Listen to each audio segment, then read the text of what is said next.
प्रदेश Congress committee के अध्यक्ष और हमारे साथी सम्मान्य बरसी सोलंकी, अखिल भारतीय कांग्रेस कमेटी के सचिव और मेरे मित्र पंजाब के विधायक सम्मान्य अश्विनी शेखर जी, आप ही के बीच से बड़े हुए पूर्व अध्यक्ष प्रदेश कांग्रेस कमेटी के हमारे मित्र सम्मान्य सिद्धार्थ भाई पटेल जी, पूर्व रेलवे राज्य मंत्री और आपके नेता सम्मान्य नारायण भाई रतवा जी, यहाँ के विधायक मोहन सिंह भाई रतवा जी, दूसरे विधायक देवभाई जी, हमारी बहन विधायक चंद्रिका जी, महिला कांग्रेस की प्रदेश की अध्यक्षा अरे बंदरों में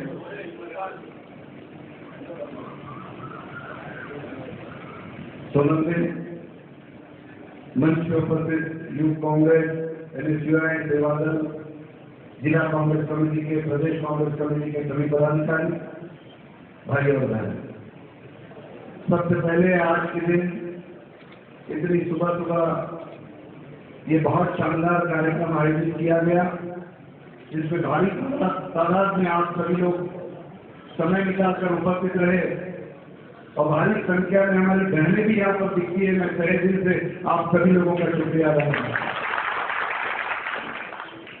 नारायण भाई, सिद्धार्थ भाई, मोहन सिंह भाई, अश्विन जी ने आपके सामने विचार रखते समय आने वाले 2 महीनों बाद महत्वपूर्ण चुनाव, जिसमें आप सबका हिस्सा, जिसमें आप सबका योगदान की आवश्यकता है, समर्थन की आवश्यकता है, अच्छे अच्छे नुमाइंदों को चुनने की आवश्यकता है और कांग्रेस का ये तिरंगा झंडा सभी जगह लहराता हुआ दिखाई देने की आवश्यकता है।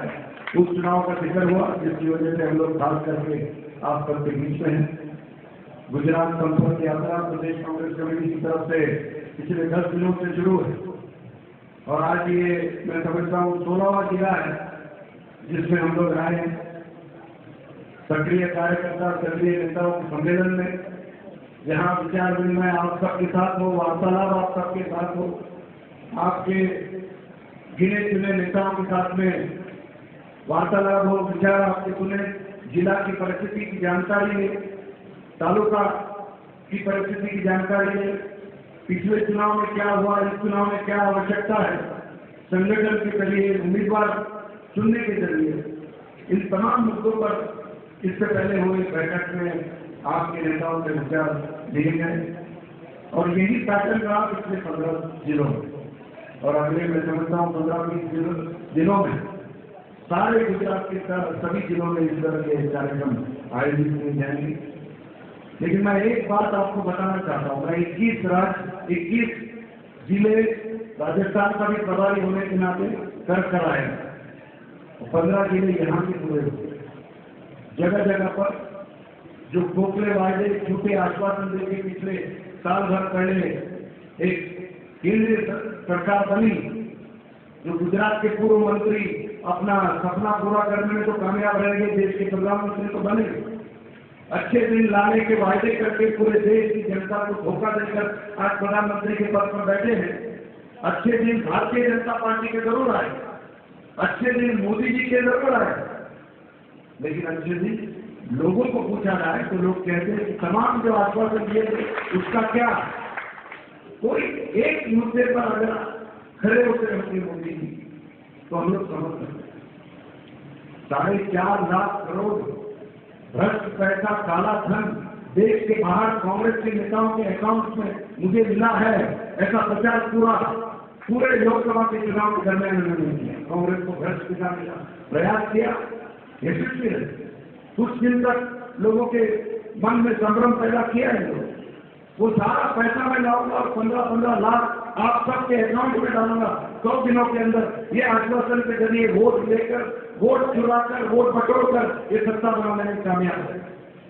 हमारे पास 2003 सितंबर से लेकर मई 2014 तक, जब तक पूरे दिन 24 घंटा ये टीवी चैनल के जरिए और वर्तमान पत्रों के जरिए इस प्रकार का दुष्प्रचार कांग्रेस और कांग्रेस के नेताओं के खिलाफ करते रहे, विकास के सारे मुद्दे को छोड़कर झूठा सपना दिखाते रहे।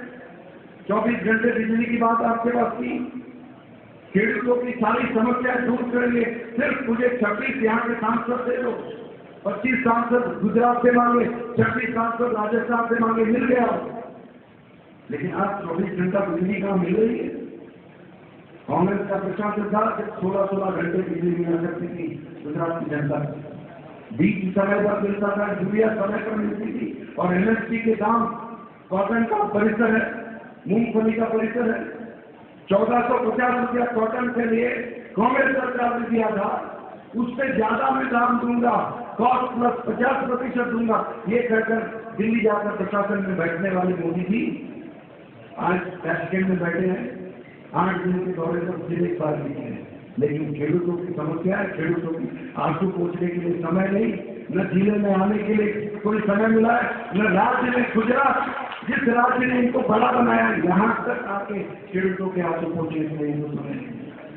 आज फरवरी से ओलावृष्टि हो या ज्यादा बारिश हो या कम बारिश हो, हर किस्म की चुनौती का सामना खेडूत कर रहा है, और हमेशा आस लगा के रखता है कि केंद्र सरकार हमारे लिए मदद करने के लिए आएगी। जैसे सोनिया गांधी जी की सरकार, जैसे यूपीए की सरकार जो 2004 में जीत कर आई, अटल बिहारी वाजपेयी की सरकार को हराकर इंडिया जर्नी का बहुत बड़ा प्रयास प्रचार किया था उस चुनाव में। लोग जानते थे कितने खोखले वायदे इनके 6-7 साल की सरकार में हुआ था। 10 साल कांग्रेस को पसंद किया लोगों ने, एक दुष्प्रचार की वजह से हम हारे इस चुनाव में, और लोग 2 महीने 3 महीने के अंदर पश्चाताप लोगों को होने लग गया कि क्या गलती हम लोग कर चुके हैं। सितंबर 2013 से जो प्रचार शुरू किया, लोग हमको कहने लगे कि 15-15 लाख हर एक के अकाउंट में डालने की बात कर रहा है। लोग इसमें प्रभावित हो रहे हैं। गरीब जनता बेचारी, किसी के यहाँ इंजीनियरिंग कॉलेज में बेटे को पढ़ाना है, मेडिकल एग्जाम में पढ़ाना है, पैसे काम आएंगे। चलो एक बार वोट देके देखते हैं, बेटी की शादी करवानी है, एक बार वोट देके देखते हैं, 15 लाख तो घर पे आ जाएगा। घर की मरम्मत करने के लिए 15 लाख, घर की मरम्मत करके भी पैसे अपने पास बचेंगे। वो सब सोचकर लोग प्रभावित हो रहे, वोट अपने कांग्रेस के जा रहे हैं। क्यों ना हम 25 लाख प्रॉमिस करें, क्यों ना हम लोगों को कहें कि हम सत्ता में आए तो 30 लाख आपके अकाउंट में डालें। कई नेताओं ने, सोनिया गांधी और राहुल जी के पास ये प्रस्ताव कि मोदी जी का ये आश्वासन, ये एकमात्र आश्वासन, ये झूठा होने के बावजूद ये लोगों को, गरीब जनता को, मध्य वर्ग के लोगों को प्रभावित कर रहा है। लेकिन हमारे नेताओं ने कहा नहीं, हम 25 लाख 30 लाख बिल्कुल नहीं करेंगे। विकास के आधार पर वचननामे के जरिए जो जो वायदे कांग्रेस ने हमेशा किया है, हर चुनाव के पहले उस पर हम लोग खड़े हो गए हैं। और 10 साल का अनुभव लोगों को, अगर विकास के रास्ते से 8.5% से अपना देश बढ़ता गया पूरे हर साल, 10 सालों में 9 साल 8.5% से दौड़ा है अपना देश। और मैं दौड़ा है ये जब कहता हूँ, आपको समझने की आवश्यकता है। अमेरिका जिसको सुपर पावर माना जाता है, इन 8 सालों में प्रेसिडेंट ओबामा खुद कबूल कर बैठे हैं कि अमेरिका की वृद्धि, उनके देश की जनता की वृद्धि 2.5% से बढ़ती गई सालाना। यूरोप के कई राज्य हैं जिनके 3.5-4% सालाना वृद्धि होती गई। लेकिन भारत एक देश, डॉक्टर मनमोहन सिंह के नेतृत्व में, सोनिया जी के निर्देश में जो कार्यक्रम हमने लागू किया था, पूरे देश के हर सत्र में हर वर्ग के लोगों का विकास होता हुआ दिखता था। 8.5% से वृद्धि। 20 सक्षम देशों के राष्ट्रपति जो मिले लंदन में और कनाडा में, उठाओ 2 बार उनके हर 20 साल की बैठक हुई, और दोनों बार प्रशंसा हुई भारत की कि हमें भारत की तरफ देखने की आवश्यकता हो रही है।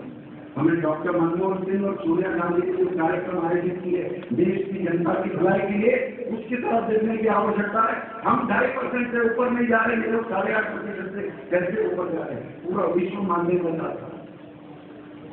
ये मोबाइल फोन आज हर हिंदुस्तानी के नागरिक के हाथ में मोबाइल फोन है, बहनों के हाथ में, बच्चों के हाथ में, युवाओं के हाथ में, बुजुर्गों के हाथ में।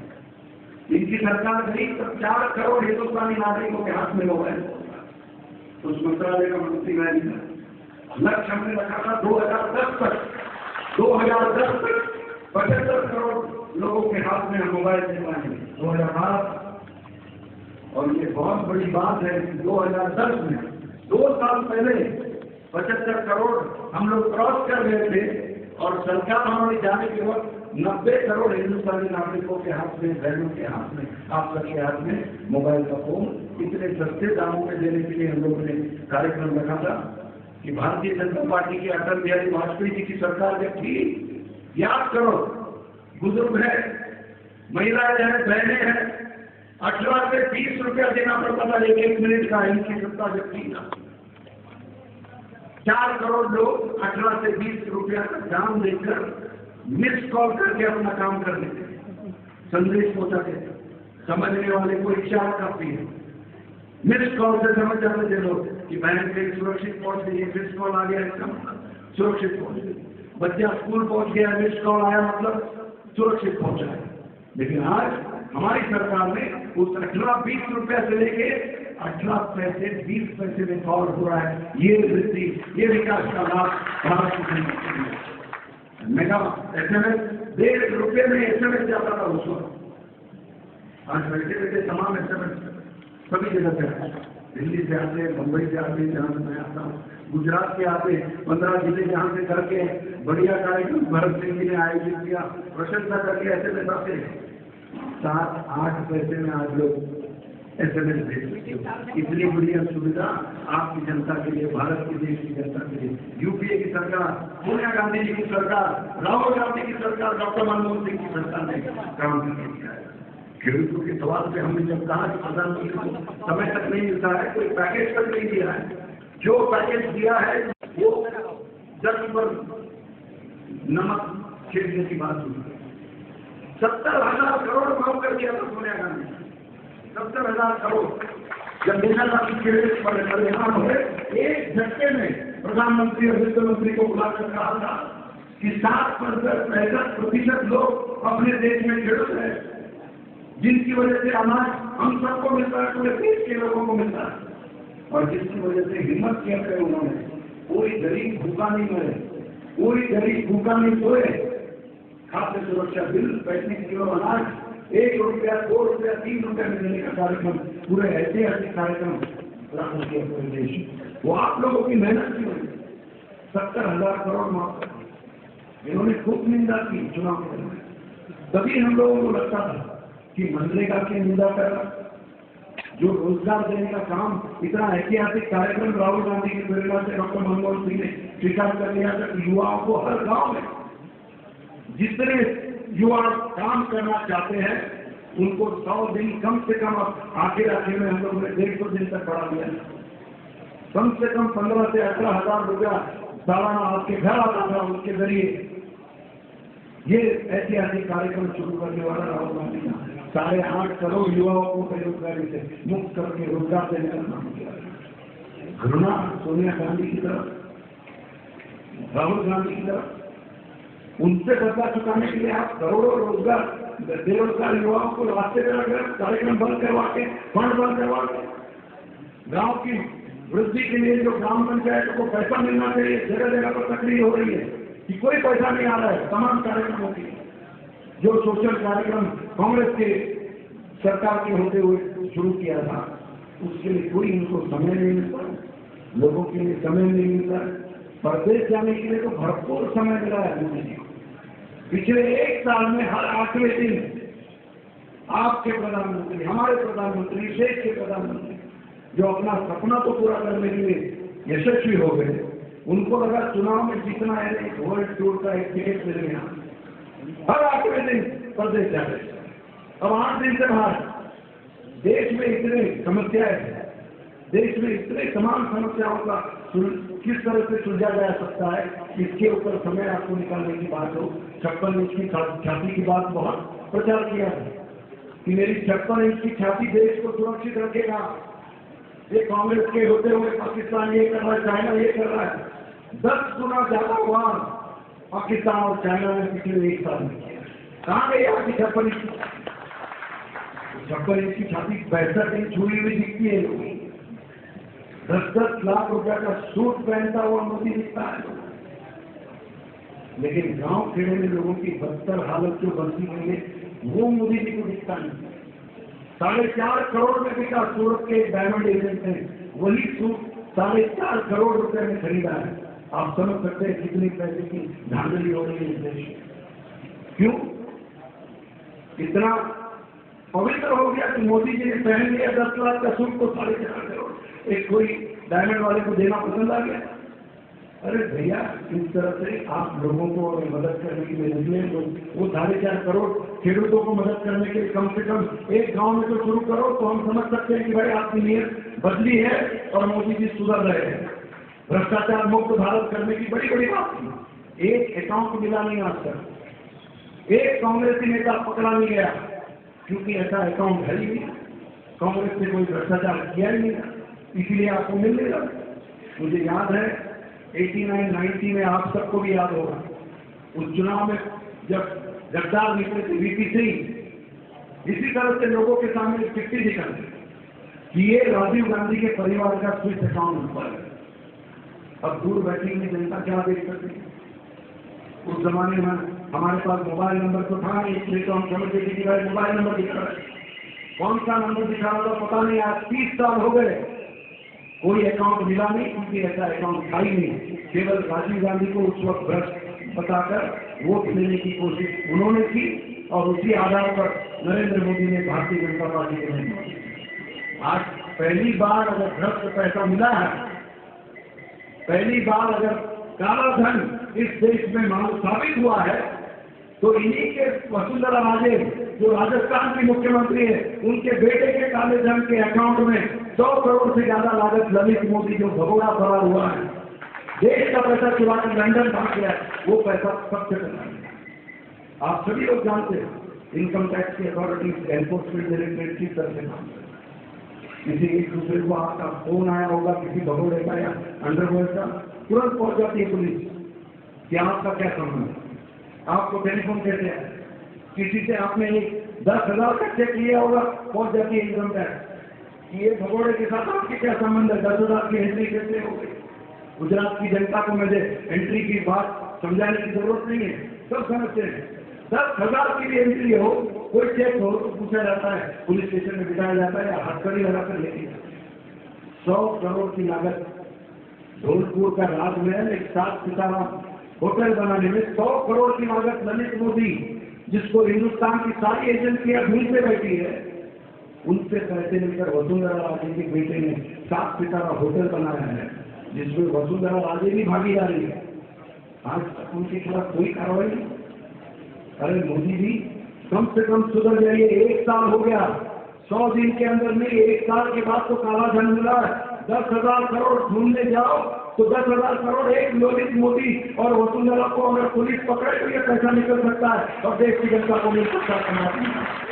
राजस्थान गुजरात से शुरू करो लोगों को पैसा देने का काम। तो ये बड़ी बड़ी बातें करके जाने वाले लोग हर डिपार्टमेंट, हर तत्व को भंग करने में यशस्वी हुए।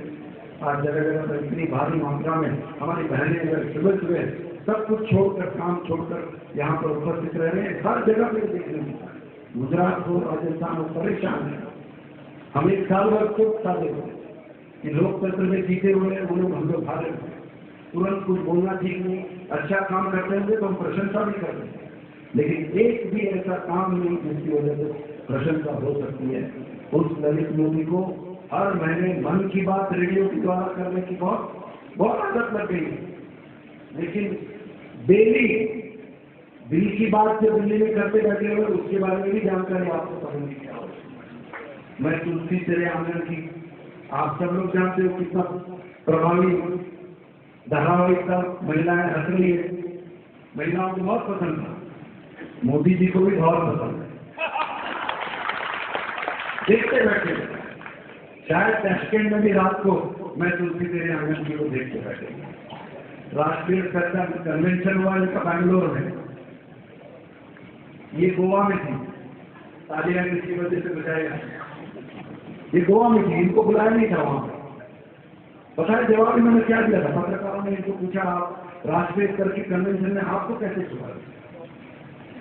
मेरे नरेंद्र इस देश में नहीं थे तब अमित शाह ने घोषित किया, नहीं तो मैं जरूर इसमें बैंगलोर में बुलाया जाता। इतना आत्मविश्वास है नरेंद्र भाई का, श्रुति बहन को। अरे भैया, ये मन की बात छोड़ो, दिल की बात छोड़ो, वो जसोदा बहन की तरफ देखो और घर वापसी का कार्यक्रम में विश्वास रखते हो, पहले उनको भरते रहना। IAS अधिकारियों की एक बैठक करी, मैं आखिरी जुमला आपके सामने रखता हूँ। IAS अधिकारियों की कुछ 3 हफ्ते पहले दिल्ली में इन्होंने एक बैठक में योगासना को पूरे देश को सिखाने का प्रयास कर रहे, जो हजारों सालों से अपने ऋषि मुनियों ने, योगाचार्यों ने पूरे देश को सिखाया है। कोई नई बात नहीं, रोज हम योगासन करते हैं, उसमें कोई बुरी बात नहीं। लेकिन IAS अधिकारियों को कहा